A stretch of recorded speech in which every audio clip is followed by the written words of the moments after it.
आइए बच्चों, अब हम बात करेंगे बॉडी फ्लूइड एंड सर्कुलेशन पे, जितने भी एसोसिएशन अच्छे बन सकते हैं उन पर। तो सीधे बात करते हैं बॉडी फ्लूइड एंड सर्कुलेशन। पहला एआर आपके सामने, एसोसिएशन कहता है lymphocyte are the largest corpuscles. बिल्कुल गलत बात। लार्जेस्ट कॉर्पसल डब्ल्यूबीसी तो है, लेकिन डब्ल्यूबीसी में लिम्फोसाइट नहीं है, आपकी मोनोसाइट है। Got it. तो यहां पर पहला स्टेटमेंट आपका गलत हो गया। Nucleus of lymphocyte is large, यहां तक तो बात सही है कि लिम्फोसाइट का न्यूक्लियस बड़ा होता है, बिल्कुल सही बात है। अगर एनसीईआरटी का हम डायग्राम देखते हैं तो लिम्फोसाइट में साइटोप्लाज्म और न्यूक्लियस का अगर रेशियो देखा जाए तो न्यूक्लियस का साइज अच्छा खासा बड़ा होता है, ऐसे ही हम डायग्राम में भी उसे पहचानते हैं। लेकिन जो ये लास्ट वर्ड लेके आए किडनी शेप्ड, ये बात हो गई गलत। किडनी शेप्ड न्यूक्लियस आपका मोनोसाइट का होता है। तो पहला स्टेटमेंट भी गलत है, दूसरा स्टेटमेंट भी गलत है। तो हमारा आंसर यहां पर क्या चला जाएगा? डी। Got it. अब अगर हम बात करें कि सर अगर यहां लिखा होता monocyte are the largest corpuscle, sir उसका एक्सप्लेनेशन आपके सिलेबस में नहीं, आपके काम का नहीं। लार्जेस्ट होने से क्या फर्क पड़ता है, क्या काम होता है, वो आपको नहीं जानना है। Got it. आइए question number 23। Platelet play an important role in blood clotting. बिल्कुल सही बात है, प्लेटलेट का बेहद महत्वपूर्ण काम है ब्लड क्लॉटिंग में। ठीक है, अब प्लेटलेट का महत्वपूर्ण काम तो है, अब लेकिन प्लेटलेट का काम है क्या? प्लेटलेट क्या करती है, जहां पर आपकी इंजरी हुई है वहां पर जाती है, वहां पर प्लेटलेट बस्ट हो जाती हैं, प्लेटलेट दब जाती हैं, और अल्टीमेटली जब प्लेटलेट डिसइंटीग्रेट होंगी तो थ्रोम्बोप्लास्टिन निकलता है। थ्रोम्बोप्लास्टिन क्या करेगा? क्लॉटिंग की शुरुआत कराएगा। याद करो, प्लेटलेट क्लॉटिंग फैक्टर मैंने ऐसे करके बताया था, injured tissue clotting factor, calcium protein की मदद से ये लोग आपका क्या बनाएंगे? थ्रोम्बोकाइनेज, प्रोथ्रोम्बिन को थ्रोम्बिन में बदलेंगे, थ्रोम्बिन आपका फाइब्रिनोजन को फाइब्रिन में बदलेगा, fibrin plus dead and damage formed element is equal to blood clot. Okay, तो दोनों स्टेटमेंट में ये सही है और ये सीधा सीधा एक्सप्लेन कर रहा है रीजन एसर्शन को। तो करेक्ट आंसर आपका क्या जाएगा? ए। आइए question number 24। Blood group O is universal donor. ठीक है, बिल्कुल सही बात है, ब्लड ग्रुप ओ आपका यूनिवर्सल डोनर है। तो पहला स्टेटमेंट बच्चों सही है। और वैसे भी मैं आपको एक बात बताता हूं, बॉडी फ्लूइड एंड सर्कुलेशन से जो भी एसर्शन एंड रीजन आएंगे ना, वो कठिन नहीं होंगे, ब्रीदिंग से अच्छे आते हैं। ठीक है, बॉडी फ्लूइड एंड सर्कुलेशन से जो एआर होंगे बहुत सीधे सीधे एआर होते हैं। ठीक है, एंटीबॉडीज, पहले स्पेलिंग सही करो अभिषेक बेटा। Antibodies of blood group are absent in blood group O. अच्छा, ब्लड ग्रुप ओ में ये कह रहे हैं कि एंटीबॉडीज नहीं होती हैं। गलत। एंटीबॉडीज ए और बी दोनों होती हैं, लेकिन एंटीजन नहीं होता है, दैट्स वाई ये यूनिवर्सल डोनर है। और ब्लड ग्रुप ए भी यूनिवर्सल रेसिपिएंट है, क्योंकि उनके पास एंटीबॉडी नहीं होती है। तो बेटा पहला स्टेटमेंट सही, दूसरा स्टेटमेंट गलत। तो इसका रीजन क्या बनेगा कि antigen are absent in blood group O, क्योंकि मैंने आपसे कहा था डोनर का हम क्या चेक करते हैं? एंटीजन, और रेसिपिएंट का हम क्या चेक करते हैं? एंटीबॉडी। ठीक है, आइए अब इसके बाद अगर मैं बात करूं क्वेश्चन नंबर 25 पे, Rh factor are considered in blood transfusion. ठीक है, आरएच फैक्टर का एक बेहद अहम महत्व होता है ब्लड ट्रांसफ्यूजन के दौरान। रीजन कह रहा है आरएच एंटीजन में lead to agglutination of blood. Agglutination बोल दीजिए, क्लॉटिंग बोल दीजिए, कोगुलेशन बोल दीजिए, एक ही बात है। दोबारा बोल रहा हूं, कोगुलेशन या आप बोल दीजिए, कोगुलेशन बोल दीजिए, क्लॉटिंग बोल दीजिए, एग्लूटिनेशन बोल दीजिए, या थक्का जमना बोल दीजिए, ये तीनों आपकी एक ही बात है। तो भाई दोनों स्टेटमेंट सही है और सीधा सीधा, इसमें तो कुछ बोलना ही नहीं, दिख रहा है कि रीजन एसर्शन को एक्सप्लेन कर रहा है। आइए थोड़ा क्वेश्चन को एलैबोरेट करते हैं कि मैंने आपसे कहा भी था क्लास में, अब मैं दोबारा कह रहा हूं, इधर देखिएगा। मान लीजिए इस इंसान के पास आरएच एंटीजन है।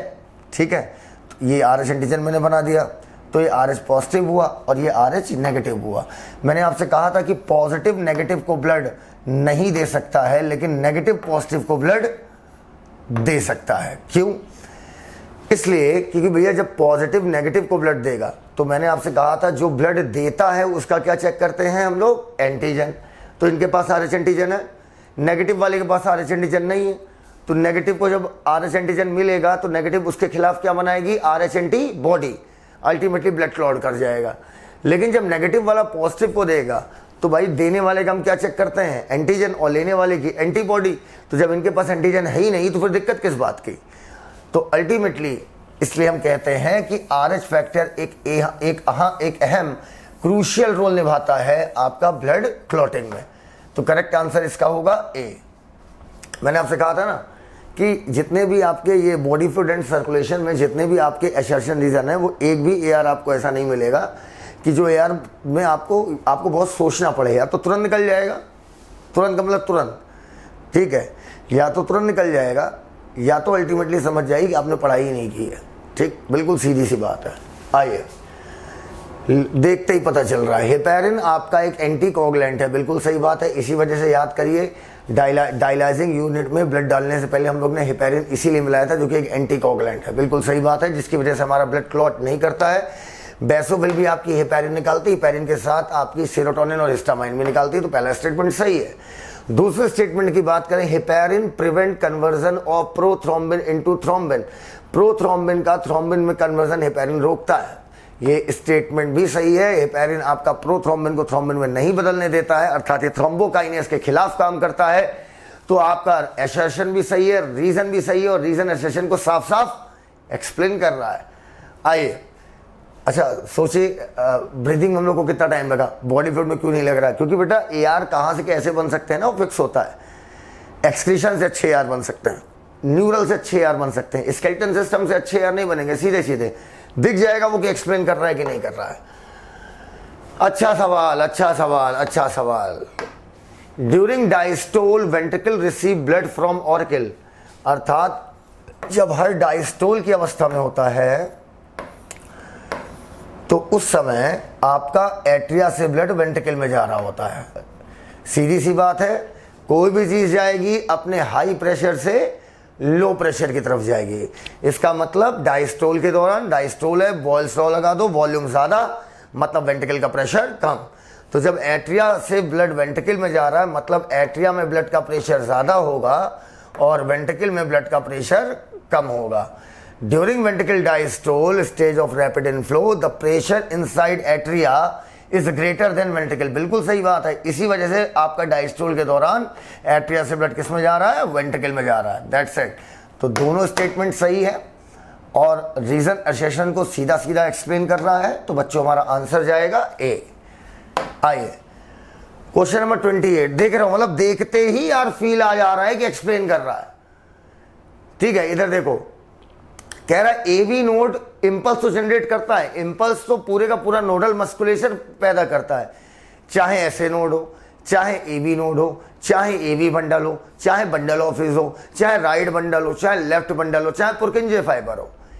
एक्शन पोटेंशियल तो सब पैदा करते हैं, लेकिन एक्शन पोटेंशियल पैदा करना एक अलग बात है, लेकिन नंबर ऑफ टाइम पर मिनट ज्यादा पैदा करना ये एक अलग बात है। तो कह रहा है कि एवी नोड आपका एक्शन पोटेंशियल पैदा कर रहा है, इंपल्स पैदा कर रहा है, बिजली पैदा कर रहा है, उसके बाद भी ये पेस मेकर नहीं कहलाता है। अब पेस मेकर क्यों नहीं कहलाता है? क्योंकि the rhythmicity of impulse production is not greatest in AV node. Greatest किसकी है? एसए नोड की। दैट्स वाई एसए नोड के लिए हम लोग बोलते हैं कि एसए नोड आपका मेंटेन करता है रिदम को। ठीक है, क्योंकि एसए नोड का इंपल्स प्रोडक्शन है 72 पर मिनट, एवी नोड का 45 पर मिनट है। तो सीधी सी बात है, तो पेस मेकर हार्ट की तेजी 72 कौन बनवा रहा है? एसए नोड की एवी नोड, एसए नोड।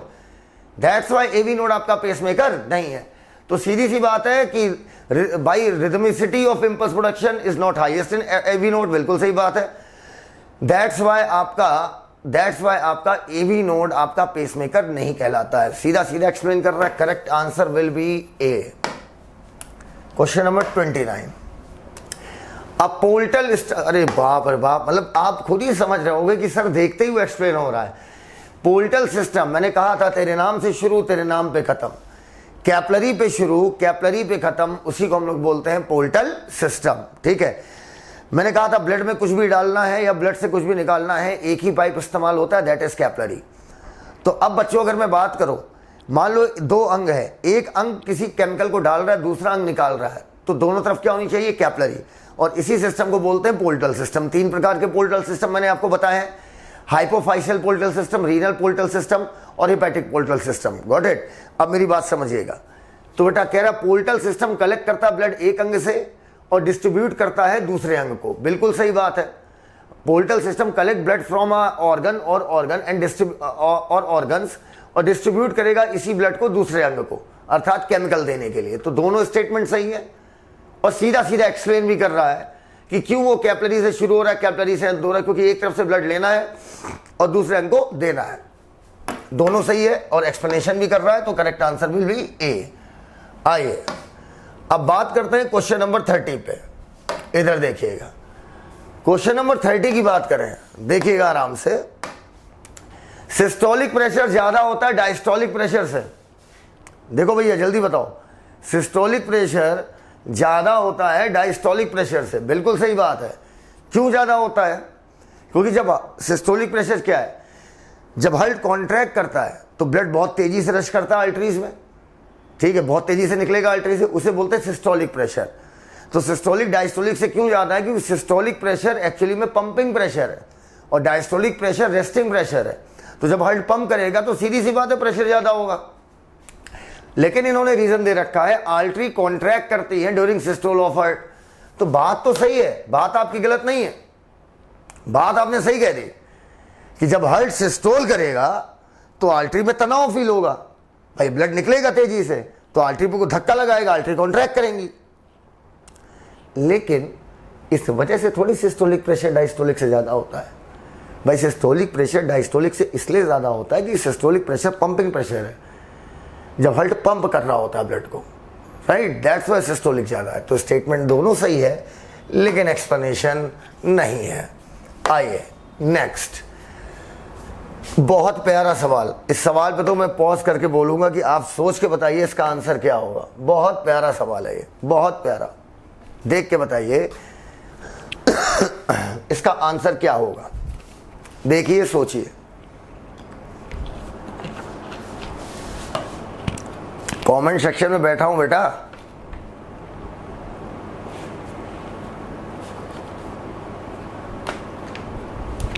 समय समाप्त की घोषणा।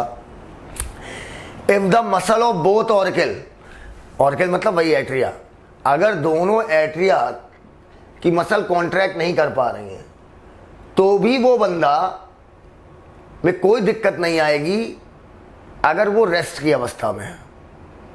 बिल्कुल सही बात है।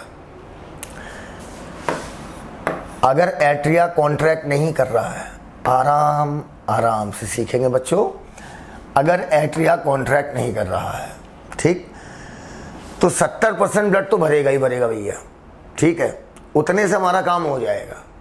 जब एट्रिया कॉन्ट्रैक्ट करता है तो आपका बहुत तेजी से ब्लड एट्रिया से ब्लड वेंट्रिकल में जाता है, वो कितना होता है 30%। तो जब 70% जो है उससे हमारा काम हो जा रहा है, कब हो जा रहा है? जब एट्रिया और वेंट्रिकल दोनों डायस्टोल की अवस्था में, ज्वाइंट डायस्टोल है। अब हाँ, इमरजेंसी कंडीशन में दिक्कत हो जाएगी। इमरजेंसी कंडीशन में फिर आपका ब्लड वेंट्रिकल कम पंप कर रहा होगा और अल्टीमेटली बॉडी में हाइपोक्सिया हो सकता है। लेकिन रेस्ट की कंडीशन है, रेस्ट बोल दिया ना भाई, इमरजेंसी बोलता तो स्टेटमेंट गलत हो जाता। रेस्ट की कंडीशन में इतना काम हो जाएगा, कह रहा है इसलिए हो जाएगा क्योंकि 70% of the amount of blood transferred from atria to ventricle वो ऑर्किल डायस्टोल के दौरान होता है। बिल्कुल सही बात है। जब दोनों ऑर्किल डायस्टोल बोल दो या ज्वाइंट डायस्टोल बोल दो, कोई दिक्कत नहीं है। कह रहा 70% ब्लड आपका जब एट्रिया डायस्टोल की अवस्था में होता है वो तब पहुंचता है। तो इस वजह से दिक्कत नहीं आने वाली है, इस वजह से दिक्कत नहीं आने वाली है, क्योंकि भले एट्रिया कॉन्ट्रैक्ट नहीं करे तो 30% नहीं जाएगा, ना जाए यार, क्या दिक्कत है, कोई बात नहीं। इमरजेंसी कंडीशन में आपको ब्लड सप्लाई ज्यादा चाहिए होती है, ये तो रेस्ट की कंडीशन में है ना, तो 70% से हम काम चला लेंगे। तो आपका यहां पर एसर्शन भी सही है और रीजन भी सही है कि क्यों दिक्कत नहीं हो रही, क्योंकि 70% ब्लड एट्रिया से वेंट्रिकल में ज्वाइंट डायस्टोल के समय ही चला जाता है और आंसर आपका जाएगा ए। Question number 32। अरे देखते ही भैया मतलब तुम्हारे मुंह से खुद, मेरे नहीं, तुम्हारे मुंह से खुद बच्चों आंसर ए निकल रहा होगा। कह रहा है कि अगर ब्रेन का हार्ट के साथ कनेक्शन तोड़ दो, ठीक, ब्रेन का हार्ट के साथ कनेक्शन तोड़ दो तो भी हार्ट धड़कता रहेगा। क्यों धड़कता रहेगा? क्योंकि भैया ऐसे नोड हार्ट के अंदर होता है। हमारा हार्ट ऑटो एक्साइटेबल है, मायोजेनिक है, अर्थात हमारा हार्ट खुद कॉन्ट्रैक्ट और रिलैक्स करने की ताकत रखता है क्योंकि स्टिमुलस स्वयं हमारा हार्ट पैदा कर रहा है। Got it? तो बेटा सीधी सी बात है, एसर्शन सही, रीजन सही, इसका करेक्ट आंसर क्या जाएगा? ए। हार्ट हमारा किस नेचर का होता है? मायोजेनिक नेचर का होता है। लेकिन अगर यहीं पे कह देता कि अगर एक्सटर्नल सप्लाई आपने हार्ट बीट की काट दी तो हार्ट बीट तो इफेक्ट नहीं होगी, लेकिन हार्ट बीट का तेज होना और हार्ट बीट का स्लो होना ये आपका सिंपैथेटिक और पैरासिम्पैथेटिक नर्वस सिस्टम कंट्रोल करता है। तो सीधी सी बात है, हार्ट 72 बार तो अपनी वजह से धड़क रहा है, ऐसे नोट की वजह से जो आपके राइट एट्रिया के राइट अपर कॉर्नर में पाया जा रहा है, लेकिन हार्ट बीट का बढ़ना और हार्ट बीट का घटना ये कंट्रोल कौन करेगा? आपका brain. Okay, so correct answer will be A. Question number 33 देखिए, अच्छा सवाल है, अच्छा सवाल है, मतलब अच्छा सवाल। देख के बताइए आंसर क्या होगा। चलिए फिर मेरे साथ आइए। अब lymph is the filter blood from capillary. ठीक है, लिम्फ आपका फिल्टर्ड ब्लड है, कैपिलरी से निकलता है। बताया था as the blood passes through capillary. आपका ब्लड जब कैपिलरी से पास करता है तो आपके बड़े प्रोटीन नहीं निकल पाते। ठीक है, बड़े प्रोटीन नहीं निकल पाते। ठीक है, ऑक्सीजन, न्यूट्रिएंट, ये सारी चीज़ें आपकी टिश्यू फ्लूइड बना देती हैं। अभी पढ़ा नहीं रहा हूँ, जब सिखाता हूँ तो वो अलग तरीका होता है, अभी अपन सिर्फ डिस्कस कर रहा है। कह रहा लिम्फ में ऑक्सीजन ज़्यादा होगी। ऑक्सीजन कहाँ से ज़्यादा होगी भैया? ऑक्सीजन तो सेल ले लेगी, ऑक्सीजन तो सेल ले लेगी, तो लिम्फ में ऑक्सीजन कम होगा, कार्बन डाइऑक्साइड ज़्यादा होगा।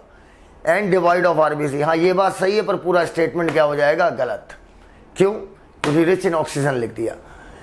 RBC can filter out, RBC filter होकर बाहर आ जाएगी। गलत, आरबीसी बाहर नहीं आती है, क्योंकि कैपिलरी का डायमीटर, कैपिलरी में जो छेद पाए जाते हैं जिन्हें हम फेनेस्ट्रा कहते हैं, उनका डायमीटर बेहद कम होता है। ठीक है, फेनेस्ट्रा वर्ड आपके सिलेबस में नहीं है, लेकिन कैपिलरी में जो छेद होते हैं उनका डायमीटर कम होता है। आरबीसी का डायमीटर होता है 7 माइक्रोमीटर और कैपिलरी के छेद का डायमीटर 7 माइक्रोमीटर से कम होता है। दैट्स वाई आरबीसी बाहर नहीं आ पाएंगे। डब्ल्यूबीसी आ पाएंगी वही डायपीडियासिस करके, उसमें भी लिम्फोसाइट, अधिकतर लिम्फोसाइट आएगी। Got it? हाँ, प्लेटलेट आ सकती है। तो दोनों स्टेटमेंट हमारा साफ साफ गलत हो गया है, और दोनों स्टेटमेंट आपका गलत हो गया। लेकिन अगर मान लीजिए यहां पर कहता कि ऑक्सीजन की कमी लिम्फ में होती है, क्यों? क्योंकि लिम्फ से ही, लिम्फ क्या होती है? सेल ऑक्सीजन घसीट लेती है टिश्यू फ्लूइड से, उसके बाद ही तो लिम्फ बनता है। ठीक है, ये हो जाएगा इसका reason. Question number 34, joint diastole में, मतलब अच्छा आपको खुद लग रहा होगा कि बॉडी फ्लूइड एंड सर्कुलेशन के सवाल में हमें सोचना पड़ रहा था। इसमें दिख जाता है एक्सप्लेनेशन ना, क्योंकि बहुत सीधा एक्सप्लेनेटरी चैप्टर है, और देखा जाए तो ये बेस है। ह्यूमन फिजियो में अगर कुछ सबसे पहले पढ़ाया जाता है तो बॉडी फ्लूइड एंड सर्कुलेशन ही पढ़ाया जाता है, क्योंकि सबसे बेसिक चैप्टर है। बगैर इसके अगर आप ह्यूमन फिजियो रिस्पायरेशन या डाइजेशन से शुरू करेंगे तो अब बेवकूफ़ गधे हो आप। Body fluid and circulation is the most basic chapter of human physio, मतलब ये तो सबको आना चाहिए भाई। कहता है ज्वाइंट डायस्टोल में चारों चैम्बर हार्ट के रिलैक्स स्टेट में होते हैं। ठीक है भाई, ट्राइकस्पिड एंड, बिल्कुल सही बात है, tricuspid and bicuspid valve are open. ठीक है, and semilunar valve are close at this stage, बिल्कुल सही बात है। लेकिन चारों चैम्बर रिलैक्स होने की वजह से ट्राई और बाई ओपन नहीं होते या सेमी ल्यूनर क्लोज होता है, ये तो कोई लॉजिक ही नहीं बनता। ये दो अलग अलग बातें हो रही हैं, आपस में कोई रिलेशन ही नहीं है इनका। बोलिए, तो इसका बेटा भाई आपस, भाई आप ट्राइकस्पिड बाइकस्पिड अगर ओपन होते हैं तो वो इसलिए होते हैं कि एट्रियल ब्लड प्रेशर की वजह से, क्योंकि एट्रियल ब्लड प्रेशर ज़्यादा होता है वेंट्रिकल के ब्लड प्रेशर से। एट्रियल ब्लड प्रेशर ज़्यादा होता है वेंट्रिकल के ब्लड प्रेशर से। दैट्स वाई ट्राई और बाई आपके क्या हो जाते हैं? ओपन होते हैं, और सेमी ल्यूनर क्या होते हैं? आपके क्लोज हो जाते हैं। तो बेटा दोनों सही है, पर एक्सप्लेन नहीं कर रहा है। दैट्स वाई हमारा आंसर जाएगा बी। और इस स्टेटमेंट का कोई भी डायरेक्ट एक्सप्लेनेशन नहीं आएगा। क्यों? क्योंकि ये घटना है, ज्वाइंट डायस्टोल एक घटना है जहां पर एट्रिया वेंट्रिकल दोनों रिलैक्स स्टेट में है, तो एक घटना है, और उस घटने, किसी घटना के घटने का कोई एक्सप्लेनेशन नहीं होता। ठीक है, ये घटना एक जनरल बात कह रहे हैं कि ज्वाइंट डायस्टोल में चारों चैम्बर रिलैक्स होते हैं, बात खत्म। ठीक है, तो इसका कोई भी एक्सप्लेनेशन नहीं आ सकता है। क्वेश्चन नंबर 35, अच्छा सवाल, अच्छा सवाल है, देखिए देखिए और आंसर कीजिए। क्वेश्चन नंबर 35 देखिए और आंसर कीजिए।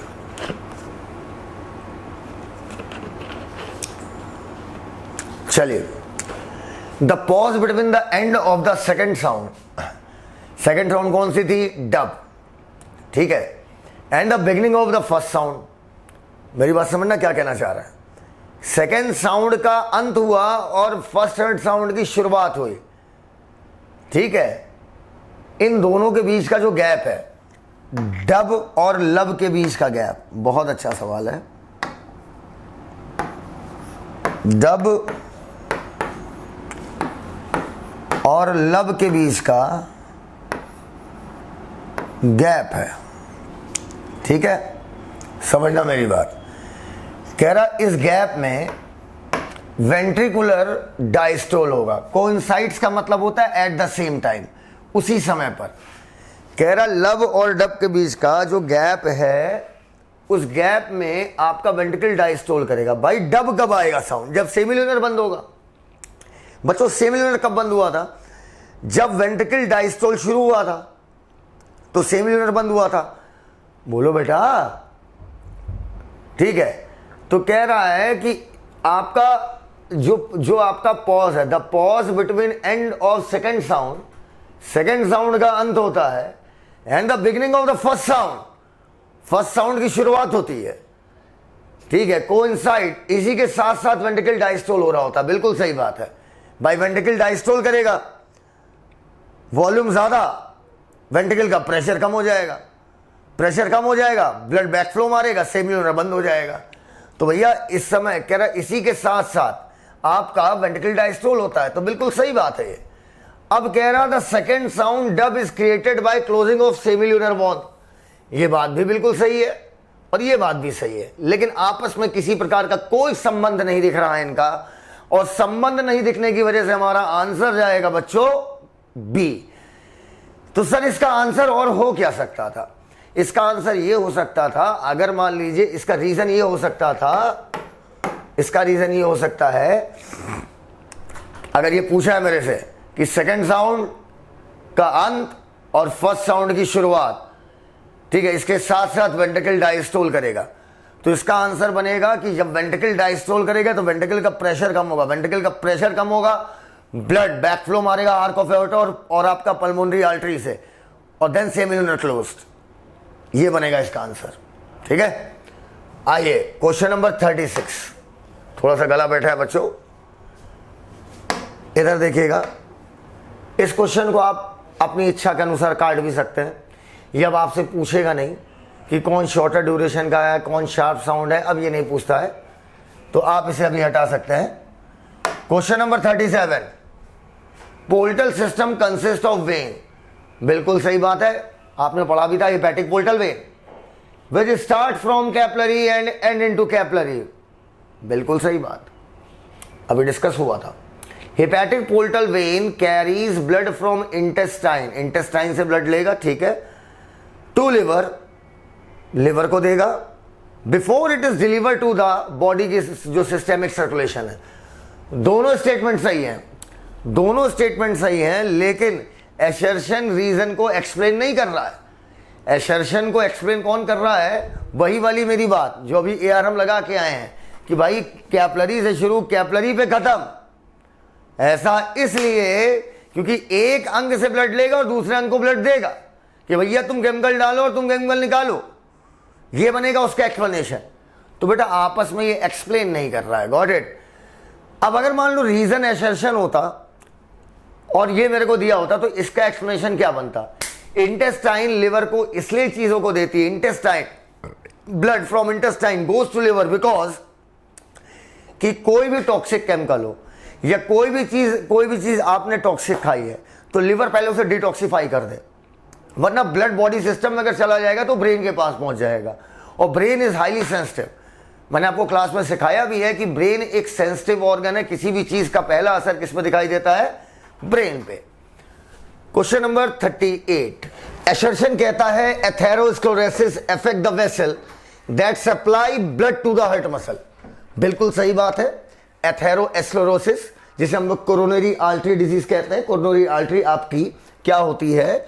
Arc of aorta, arc of aorta जो होती है उसी से आपकी दो पतली पतली आर्टरीज निकलती हैं, राइट कोरोनरी आर्टरी और लेफ्ट कोरोनरी आर्टरी। और ये कोरोनरी आर्टरी, इसी में calcium, fat, cholesterol, fibrous tissue जाके जमा हो जाता है, जिससे इनका ल्यूमेन नैरो हो जाता है, और यही होता है एथेरोस्क्लेरोसिस में, ठीक है। तो कह रहा है एथेरोस्क्लेरोसिस अफेक्ट करता है उस ब्लड के पाइप को जो हार्ट के मसल को ब्लड सप्लाई कर रही है। ठीक है, क्यों? क्योंकि calcium, fat, cholesterol, fibrous tissue इसके ल्यूमेन को क्या कर देता है? नैरो। तो सीधा सीधा वही एक्सप्लेनेशन है, असर्शन सही, रीजन सही, रीजन असर्शन को एक्सप्लेन कर रहा है। Correct answer will be A. Got it. आइए क्वेश्चन नंबर 39, इन एम्फीबियन इनकम्प्लीट डबल सर्कुलेशन। यार देखो एक काम करो ना बच्चों, थोड़ा सा आगे आगे सोचा भी करो ना।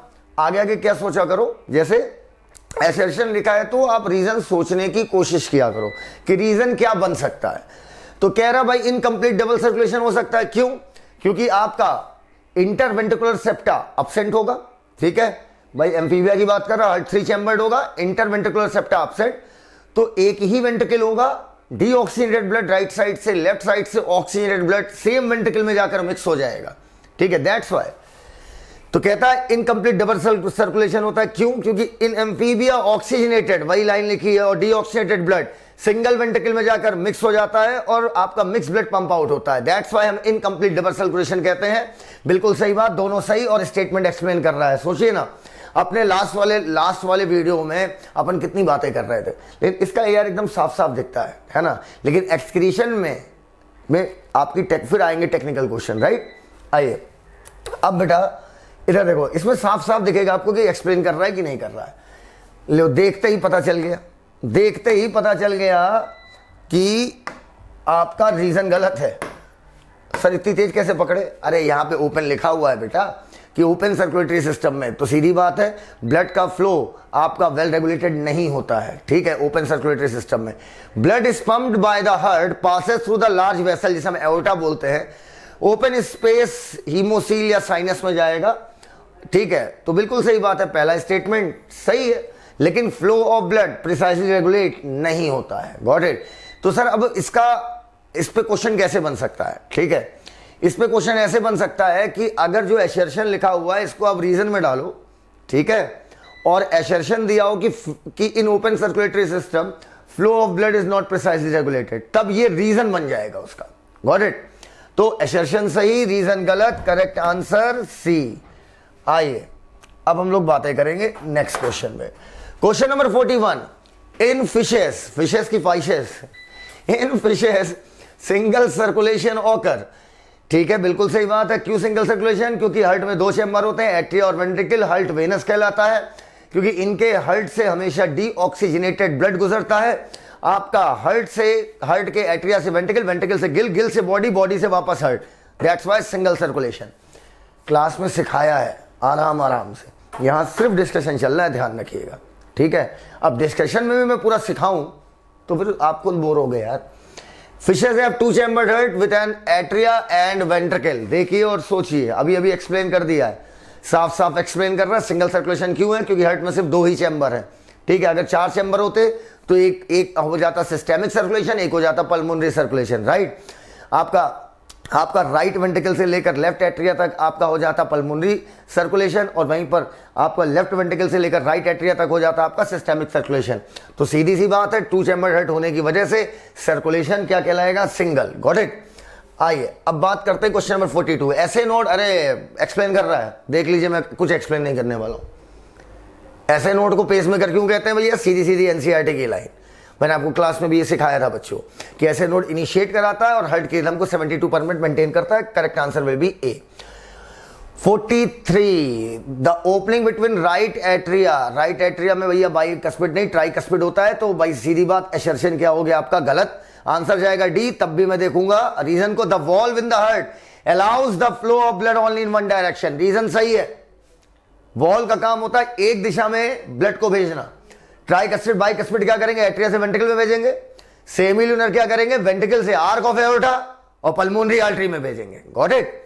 तो सीधी बात है, वॉल्व का काम ही होता है एक डायरेक्शन में किसी चीज को फ्लो कराना। तो असर्शन गलत, रीजन सही, answer D. Question number 44, neural signal through sympathetic nervous system can increase the rate of heart beat, strength of ventricular contraction and thereby cardiac output. Statement बिल्कुल सही है कि आपका जो सिंपैथेटिक नर्वस सिस्टम होता है वो इमरजेंसी कंडीशन में काम करता है। सिंपैथेटिक नर्वस सिस्टम आपका इमरजेंसी कंडीशन में काम करता है, और इमरजेंसी कंडीशन में सीधी सी बात है, इमरजेंसी कंडीशन में आपका कार्डियक आउटपुट बढ़ जाएगा, हार्ट रेट बढ़ जाएगा। तो आपका असर्शन बिल्कुल सही है। रीजन कह रहा है एड्रीनल ग्लैंड से निकलने वाले, एड्रीनल ग्लैंड के मेडुला से निकलने वाले हार्मोन कार्डियक आउटपुट को बढ़ाते हैं। बिल्कुल सही बात है। एड्रीनल ग्लैंड के मेडुला से निकलने वाला हार्मोन कौन है? कैटकोलामाइन। कैटकोल और एमाइन जोड़ देंगे तो कैटकोलामाइन बनेगा। कैटकोलामाइन कितने प्रकार के? दो, एड्रेनलिन, नॉर एड्रेनलिन। एड्रेनलिन का दूसरा नाम एपिनेफ्रिन, नॉर एड्रेनलिन का दूसरा नाम नॉर एपिनेफ्रिन। और ये दोनों आपके इमरजेंसी कंडीशन में निकलेंगे। आपका ये हार्मोन जो है ये आपका इमरजेंसी हार्मोन कहलाता है। और आपका ये जो हार्मोन होता है ये आपका कार्डियक आउटपुट बढ़ाएगा, ब्रीदिंग रेट बढ़ाएगा, पाइलो इरेक्शन कराएगा। Got it? दोनों स्टेटमेंट सही हैं। दोनों भाई नर्वस सिस्टम की मदद से और इंडोक्राइन सिस्टम की मदद से दोनों आपके हार्ट रेट को बढ़ा रहे हैं, लेकिन दोनों का यहां पर कोई लेना देना नहीं दिख रहा है। क्लियर है एकदम? Got it? तो भाई दोनों सही, लेकिन एक्सप्लेनेशन नहीं है। ठीक है, इसका सर एक्सप्लेनेशन क्या बन सकता है? एक्सप्लेनेशन ये बन सकता है sympathetic nervous system work on emergency condition. That's it. आइए question number 45। Cardiac output is the volume of the blood pumped out by each ventricle per minute. बिल्कुल सही बात। कार्डियक आउटपुट एथलीट का ज्यादा होता है एक ऑर्डिनरी मैन से। दोनों स्टेटमेंट सही हैं। साफ साफ दिख रहा है, कोई लेना देना आपस में नहीं है। अब सर कार्डियक, अब भाई ये तो डिफाइन ही किया गया है ना। तो अब जब डिफाइन ही किया गया है, जब मैंने किसी चीज को डिफाइन ही किया है कि कार्डियक आउटपुट ये होता है, ठीक है, अगर मैंने डेफिनेशन ही दी कि ये होता है, तो भाई डेफिनेशन का कोई एक्सप्लेनेशन थोड़ी होता है। जैसे हार्ट रेट मैंने डिफाइन किया है कि भाई 1 मिनट में दिल कितनी बार धड़केगा, तो अब 1 मिनट में कितनी बार धड़केगा उसको हमने हार्ट रेट कहा है।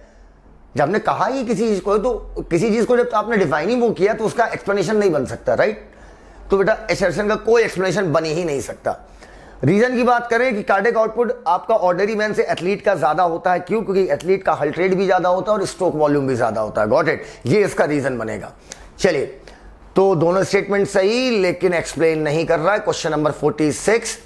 Love is produced at the beginning of ventricular systole. Ventricular systole की शुरुआत होती है तो लब साउंड आता है। बिल्कुल सही, क्योंकि ट्राइकस्पिड बाइकस्पिड उसी टाइम पे क्या होते हैं? बंद होते हैं। During ventricular systole semilunar valve are closed. Ventricular systole के दौरान, अच्छा सवाल है, देखिए ड्यूरिंग वेंट्रिकुलर सिस्टोल, देखिए ड्यूरिंग वेंट्रिकुलर सिस्टोल आपका सेमील्यूनर वॉल्व कह रहा बंद होता है।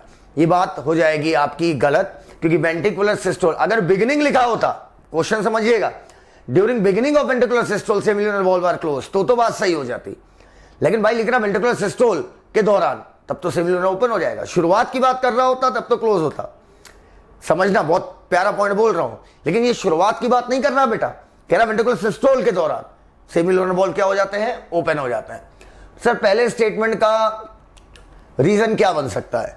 पहले स्टेटमेंट का रीजन ये बनेगा कि आपका कह रहा लब, हाँ ठीक है, पहले स्टेटमेंट का रीजन बनेगा बच्चों कि लब साउंड प्रोड्यूस होता है वेंट्रिकुलर सिस्टोल के दौरान, क्योंकि इसका रीजन बनेगा कि during ventricular systole blood from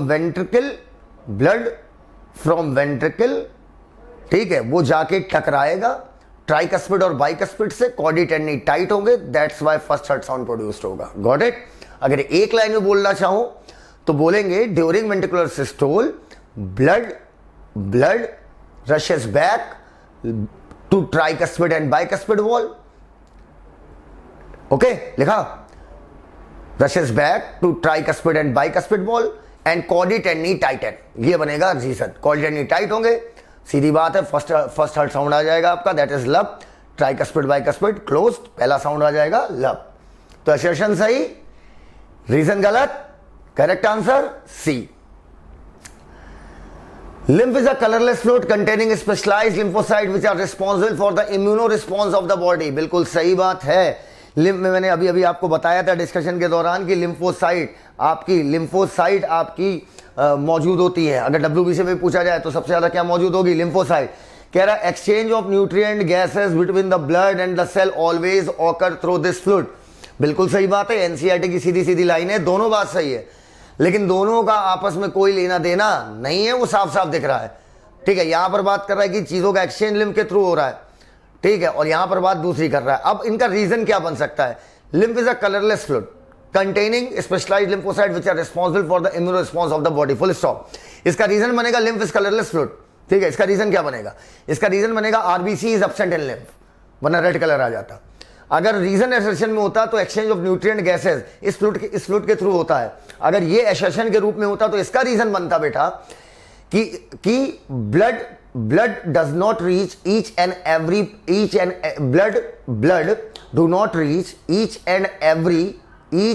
every cell directly, ठीक है। तो लिम्फ वहां पर मिडिल मैन की तरह काम कर रहा है, बिचौलिए की तरह काम कर रहा है। आइए, ब्लड हर सेल तक थोड़ी डायरेक्ट पहुंचता है। 48 cardiac output of a person remain constant and can not be changed. अभी दिखाया था कि भाई एथलीट का कार्डियक आउटपुट ज्यादा होता, पहला स्टेटमेंट गलत। Nerve impulse through the sympathetic nervous system increases होना चाहिए, यहां रेड्यूसेस लिखा हुआ है। तो बेटा ये दोनों स्टेटमेंट आपके क्या हो गए? गलत। तो बात खत्म। आइए, और सीधी बात है, कार्डियक आउटपुट एथलीट का ज्यादा क्यों होता है? एथलीट का स्ट्रोक वॉल्यूम और हार्ट रेट दोनों ज्यादा होता है नॉर्मल इंसान से।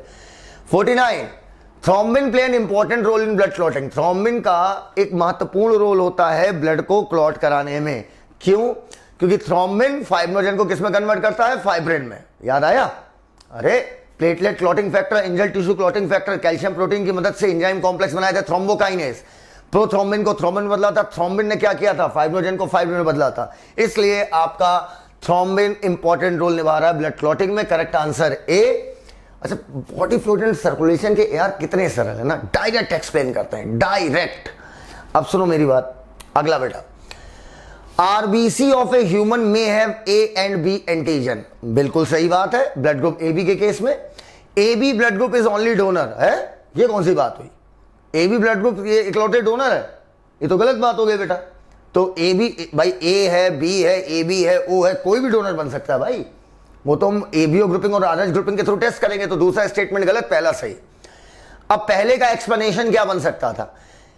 पहले का एक्सप्लेनेशन बनता कि ब्लड ग्रुप ए बी है both antigen A and B, ये बनता पहले का एक्सप्लेनेशन, ठीक है। तो अब बेटा इस तरीके से हमारा खत्म हो चुका है आपका बॉडी फ्लूइड एंड सर्कुलेशन के सारे एआर। बेहद सरल थे इसके यार, बेहद सरल थे इसके यार। मैं आपको खुद देखा, कुछ नहीं था। एक एआर मेरे मन में आ रहा, वो मैं देता हूं अभी, ठीक है। एक एआर मेरे मन में आ रहा, अच्छा एआर है वो।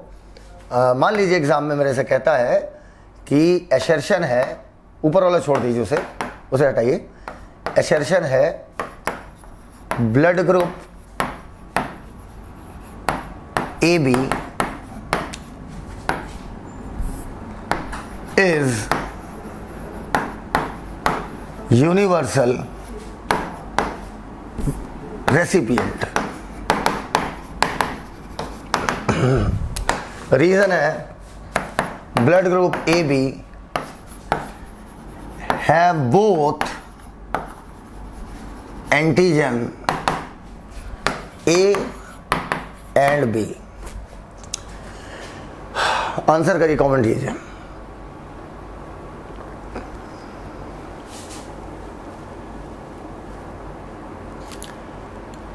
चलिए,